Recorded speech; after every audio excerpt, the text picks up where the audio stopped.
सभी का क्लास 12 का चैप्टर नंबर 5 हमने शुरू किया था, principles of inheritance and variations. तो स्टूडेंट्स, इसके पहले लेक्चर में हमने इंट्रोडक्टरी पार्ट देखा था जिसमें हमने इनहेरिटेंस, हेरिडिटी और वेरिएशन की बात की थी। आगे स्टूडेंट्स हम कुछ इंपॉर्टेंट टर्मिनोलॉजी लेते हैं, इंपॉर्टेंट टर्म्स हम लेंगे, जिसमें हम सबसे पहली टर्म की बात करते हैं फैक्टर्स। और स्टूडेंट, फैक्टर की यदि मैं बात करूं तो these are defined as the unit of heredity, इनको हम यूनिट ऑफ हेरिडिटी बोलेंगे। And these are responsible for inheritance and appearance of characters. जो फैक्टर्स होते हैं वो हेरिडिटी की यूनिट है और इनहेरिटेंस और कैरेक्टर्स के अपीयरेंस के लिए यही उत्तरदायी होते हैं। तो आप लर्न करेंगे स्टूडेंट्स, इन्हें हम यूनिट ऑफ हेरिडिटी बोलेंगे। Heredity, transmission of characters, responsible for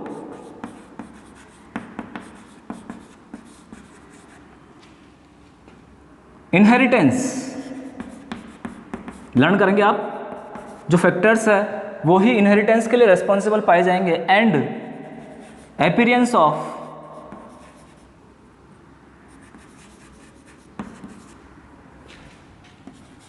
characters. Students, factors के लिए जो जीन टर्म यूज किया गया था, आगे फैक्टर्स को जीन्स बोला गया और ये जीन टर्म यूज करने वाले साइंटिस्ट थे जॉनसन। आप लर्न करेंगे, जॉनसन साइंटिस्ट ने फैक्टर्स के लिए जीन्स टर्म यूज किया था, यानी आधुनिक भाषा में हम फैक्टर्स को जीन्स के नाम से जानेंगे। मेंडल ने फैक्टर्स वर्ड साथ ही एलिमेंट वर्ड भी यूज किया था। तो स्टूडेंट्स, आप कंफ्यूज नहीं होंगे, मेंडल साहब ने फैक्टर्स वर्ड भी यूज किया था और एलिमेंट वर्ड भी यूज किया था, यूज्ड बाय मेंडल, जिन्हें हम फादर ऑफ जेनेटिक्स बोलते हैं। तो आप इसे भी याद रखेंगे। सबसे पहले फैक्टर्स के लिए सिंबॉलिक टर्म देने वाले या सिंबल का यूज करने वाले जो साइंटिस्ट थे वो मॉर्गन थे। इन्होंने फैक्टर्स के लिए सिंबल यूज किए। जो डोमिनेंट कैरेक्टर था उसके लिए कैपिटल लेटर को यूज किया गया। इंग्लिश में जो कैपिटल लेटर होता है, बड़ा अक्षर होता है, उसको यूज किया जाएगा। डोमिनेंट कैरेक्टर से हमारा मतलब हो गया ऐसा कैरेक्टर जो प्रभावी कैरेक्टर होता है, और साथ ही रिसेसिव कैरेक्टर जो होता है, जो अप्रभावी कैरेक्टर होता है, उसके लिए स्मॉल लेटर यूज किया जाएगा। यह मॉर्गन साहब ने स्मॉल लेटर यूज किया। मॉर्गन को हम फादर ऑफ एक्सपेरिमेंटल जेनेटिक्स भी बोलते हैं स्टूडेंट्स। तो आप यहाँ पे ये भी लर्न रखेंगे, फादर ऑफ एक्सपेरिमेंटल जेनेटिक्स। तो इस प्रकार से स्टूडेंट हम देखें तो हमारी जो ये टर्मिनोलॉजी है उसमें सबसे पहला पार्ट फैक्टर्स कंप्लीट हो जाता है। आगे की टर्मिनोलॉजी में हम एलिल्स लेते हैं स्टूडेंट्स। एलिल्स की हम बात करते हैं कि एलिल्स क्या होंगे। तो आप देखिए, नेक्स्ट सेकंड टर्मिनोलॉजी हमारे पास एलिल्स आ जाएगी।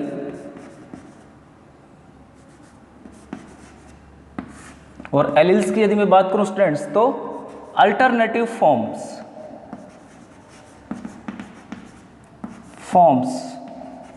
Of A gene. एक जीन की अल्टरनेटिव फॉर्म को हम एलील के नाम से जानेंगे। एक ही जीन की फॉर्म है और अल्टरनेटिव फॉर्म है। ये एक क्रोमोसोम पर, एक स्थान पर, एक ही पोजीशन पर मिलेगी। प्रेजेंट ऑन सेम पोजीशन और लोसाई ऑन होमोलोगस क्रोमोसोम। जो होमोलोगस क्रोमोसोम होते हैं या समजात गुणसूत्र होते हैं वहाँ पर एलिल्स एक ही पोजीशन पर या लोसाई पर पाए जाएंगे।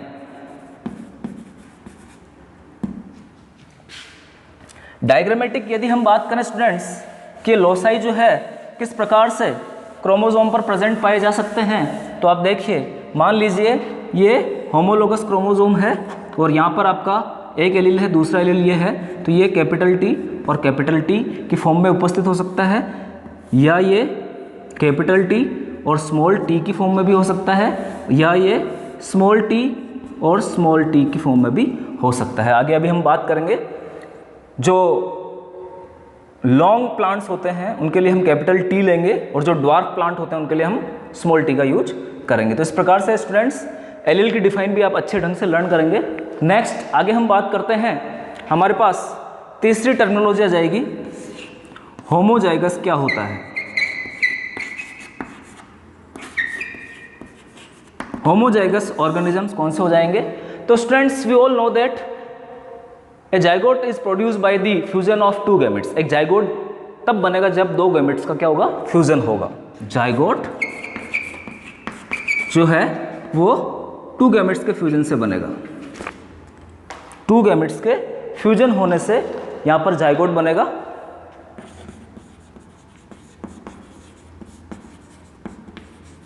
अब ये दोनों गैमेट अगर आइडेंटिकल फैक्टर्स रखते हैं, इफ बोथ gametes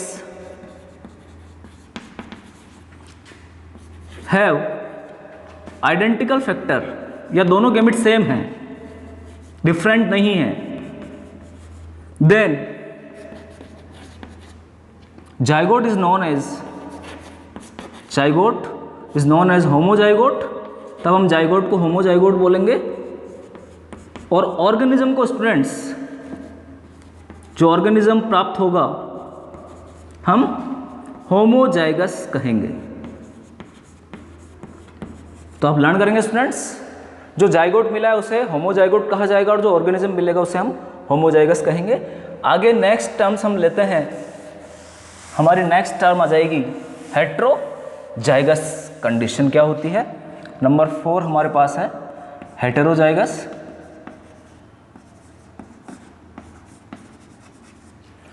हेट्रोजाइगस में स्टूडेंट्स जाइगोट बनेगा लेकिन डिफरेंट गैमेट से बनेगा, डिफरेंट गैमेट्स।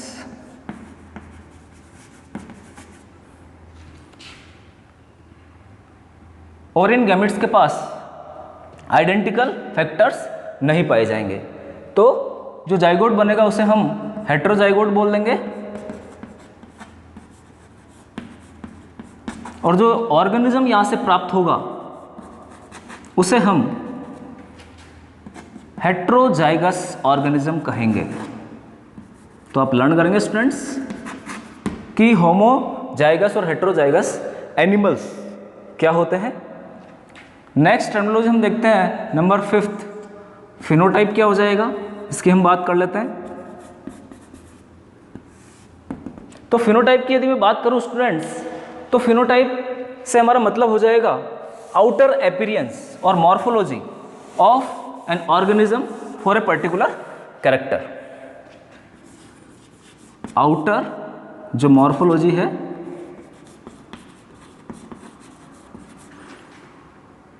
एंड अपीयरेंस भी आप बोल सकते हैं,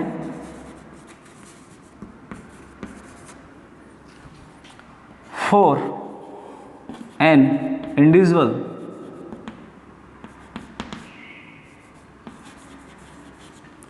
for an individual for a character। एक कैरेक्टर के लिए किसी इंडिविजुअल की आउटर मॉर्फोलॉजी और अपीयरेंस को हम फिनोटाइप कहेंगे। इसी तरह हमारा नेक्स्ट जो आएगा जीनोटाइप आएगा, जो कि किसी भी इंडिविजुअल की जेनेटिक मेकअप या जेनेटिक कॉन्स्टिट्यूशन को बताने का काम करेगा। तो आप लर्न करेंगे genetic makeup and genetic constitution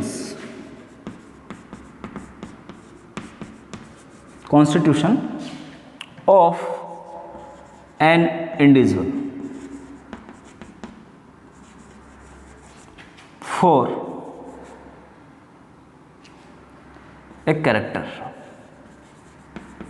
तो आप लर्न करेंगे स्टूडेंट्स कि जीनोटाइप जो हो जाएगा वो जेनेटिक मेकअप से हम उसको डिफाइन कर देंगे। नेक्स्ट टर्मिनोलॉजी आगे हम बात करते हैं। जीनोटाइप फिनोटाइप हमारा हो गया।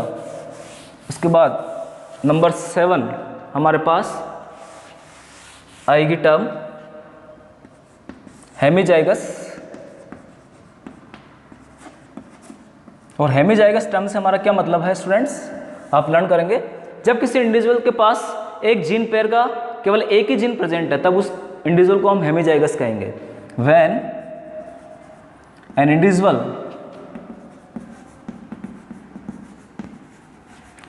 हैज ओनली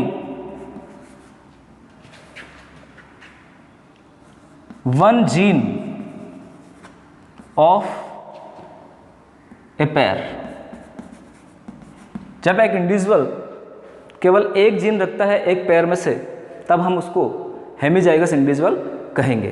तो आप इसे लर्न करेंगे students, when an individual has only one gene of a pair. इसी तरह नेक्स्ट हम बात करते हैं स्टूडेंट्स, एक टर्म आती है हमारे पास, आप लर्न रखेंगे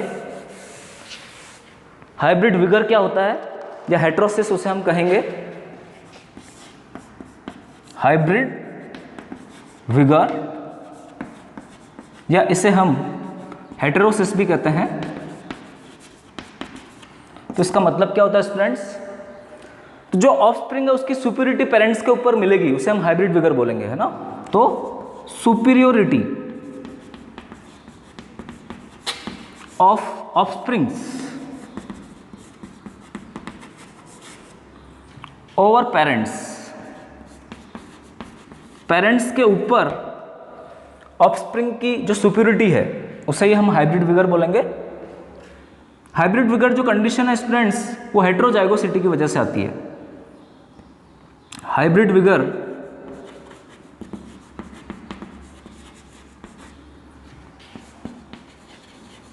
प्रोड्यूसेस बाय हेटेरोजाइगोसिटी। हेटेरोजाइगोसिटी के द्वारा हाइब्रिड विगर प्रोड्यूस किया जाएगा स्टूडेंट्स। तो आप हाइब्रिड विगर टर्म भी अच्छे से लर्न करेंगे। इनब्रीडिंग या सेल्फिंग की यदि हम बात करें तो वो होमोजाइगोसिटी को प्रोड्यूस करती है, तो वो हाइब्रिड विगर को खत्म कर देगी। Inbreeding reduces heterosis, so this condition is known as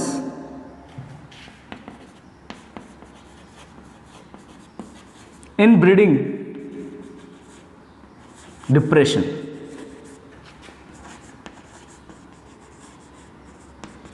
तो आपसे पूछा जा सकता है स्टूडेंट्स कि इनब्रीडिंग डिप्रेशन क्या होता है। तो इनब्रीडिंग की वजह से होमोजाइगोसिटी प्रोड्यूस होती है और उसकी वजह से जो हेटेरोसिस या हाइब्रिड विगर की कंडीशन है वो ऑफस्प्रिंग में रिड्यूस हो जाएगी, इसे ही हम इनब्रीडिंग डिप्रेशन कहेंगे।